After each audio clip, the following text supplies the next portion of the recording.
Well, our last record came out, it was called Warnings and Promises, and it came out in 2004. And we did it? 2005? No, 2005, yeah. And by the end of the year, we kind of exhausted ourselves and exhausted kind of, I suppose, the band. And we finished with our record label because we'd run out of contract, I suppose. We just took some time off, some real proper time off, like 6 months of doing nothing. And I did a record, and Rod did a record, and with various people. And then we sort of started back about February, wasn't it? February this year. February, yeah. Gavin Fox, who was playing bass with the band previously, decided he didn't want to be in the band anymore. Mainly because we'd come to the end of something and everyone realised that, and he wanted to be at home and do different things musically, so he left. And Gareth Russell had been working with us the year before that. I had known Gareth for years. He's from the Isle of Lewis, and he's played in bands, and he's been around Glasgow for years, and he'd been working with us in a, how would you call it? Technical capacity. Yeah. We could make up a really elaborate story about it, or we could just say that it was basically selling t-shirts and I was on tour with the band last year, and before that I'd known the guys anyway. It wasn't like any sort of audition process or anything like that. I think it's very much the way that this band is, and the reason that we've, I suppose, done what a lot of bands don't manage to do, which is stay together for like 11 years now, is because we have sort of friends foremost, and I think it was made sense to have someone that we got on with, as well as being able to play the bass.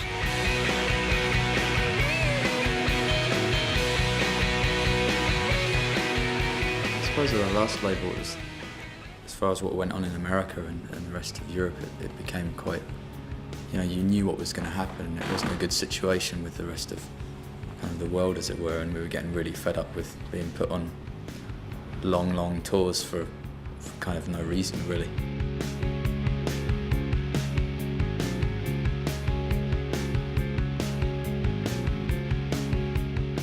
Definitely, I think there was an element towards the end of the last record where we were kind of so dissatisfied with the way that things were kind of going, and the fact that we were,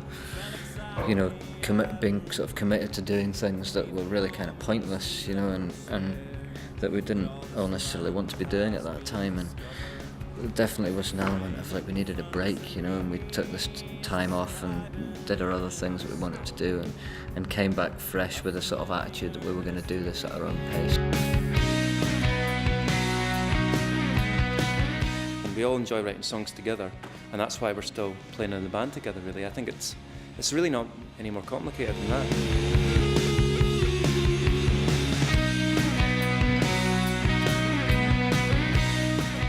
There's always been different ways of doing things, whether it be writing songs, a couple of us acoustically and working on those ideas, or whether it be kind of working on musical ideas as a group, and then Roddy kind of fitting around that, or whether it be just all of us in a room coming up with ideas together, which is much more what this record's been like, I think, especially because we've been off doing other things on our own, and then just coming back into an environment with a new band and everybody being involved and just kind of enjoying playing together again, and songs kind of just came really quickly that way. It's been much more of a collaborative sort of group effort this time than it ever has been.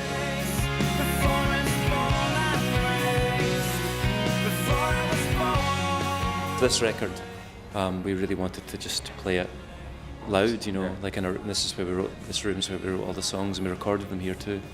And I suppose it was, again, it's kind of a cliche, isn't it, getting back to the way, because that's how we wrote songs when we first started the group, and that's how we wrote the songs for this record.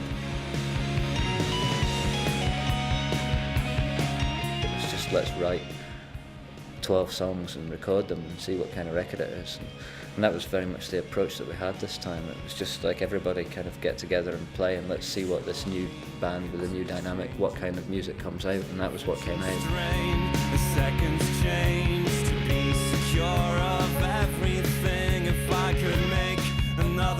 It's a frustrating process, definitely, when you're on a major label and you have to kind of listen to people's opinions that you don't really want to listen to all the time, and not having that around, having the freedom to do what we wanted to do, was a big sort of positive change for us.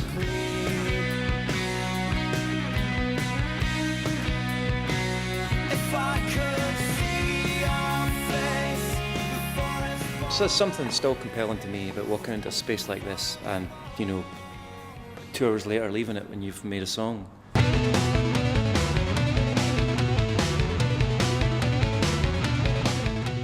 In a way, I try not to get jealous about the guy's been in LA for 9 weeks recording the last record, you know. You know, Russ Sykes has its charms.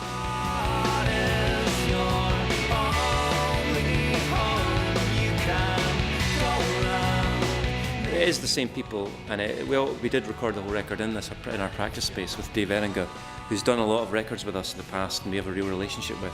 Almost, without wishing to sound cheesy, he is kind of like a member of the band in a way that he understands how we play together and our strengths and our weaknesses. And we did it in 2 weeks, recorded it in here in 2 weeks.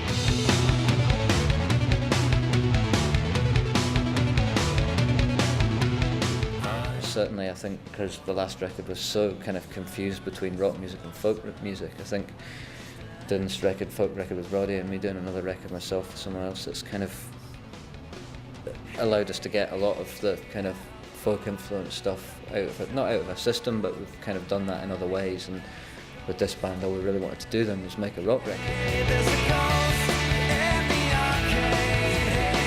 It's like forming a band again, that same sort of feeling, but obviously being 10 years old, I was 19 when I formed the band and I'm 30, so it's quite, you know, I'm a different person, but it does feel the same way sort of when you don't have to impress anyone else but yourself.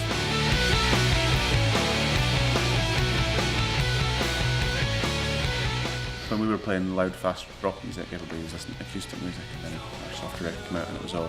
We've just never been in step with kind of the popular, you know, what's going on in guitar music, I suppose. Which is probably why we're still making, you know, our 5th record. You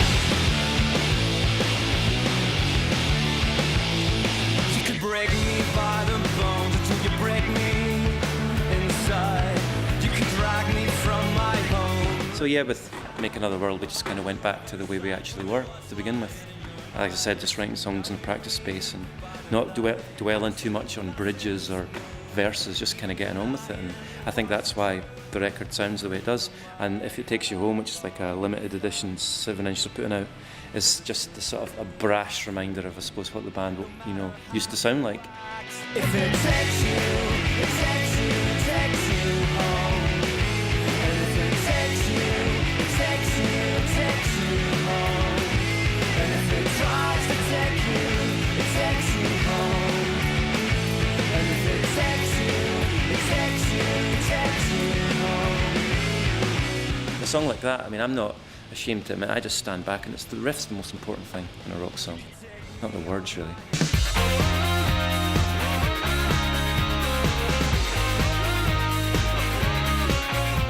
I suppose the main difference between If It Takes You Home and No Emotion is there's a much uses, it's like almost got a disco beat, which is quite rare for us. It's also quite sparse in the guitars as well. There's not like layers and layers of guitars. Like, you know, obviously, If It Takes You Home, there's a lot of guitars in there to give it that. We've always kind of treated every song on its own merits and the way that it wants to be recorded. It's not so much about, you know, one being more important than the other. It's just one song seems to suit, you know, a fairly raw kind of simple approach, and one suits a more sort of produced kind of image, I guess.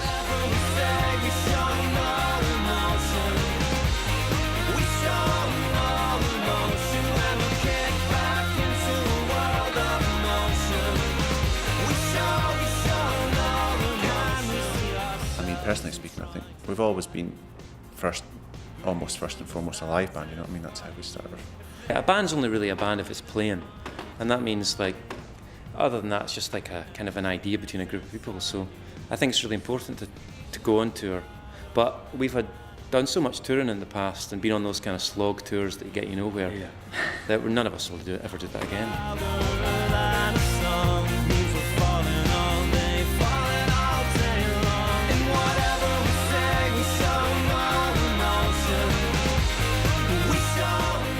There are some bands people just want to be around all the time, like the Rolling Stones. They're never going to go away, really. Yeah, I suppose. If you're not a I don't want massive, to be 40 and playing guitars. if you're not a massive band, you don't want to, you know, like Nice and Sleazy's and 43rd Birthday. It's so grim. You know? So no, but I think I'm still enough spirit in the group at the moment to carry on doing that for a while. And I think this is the right time to make a record like this. If we'd waited and done it in 5 years' time, I don't think we would have been able to do it with as much conviction, because I mean, I'm interested in lots of different kinds of music, and so is Alan, but we made a conscious decision for iDLEWiLD in this record to make a strong, loud rock record. Yeah. I think in future we won't want to do that again, so we'll do something different. So it was the right time to make it, and I think it sounds all the better for it.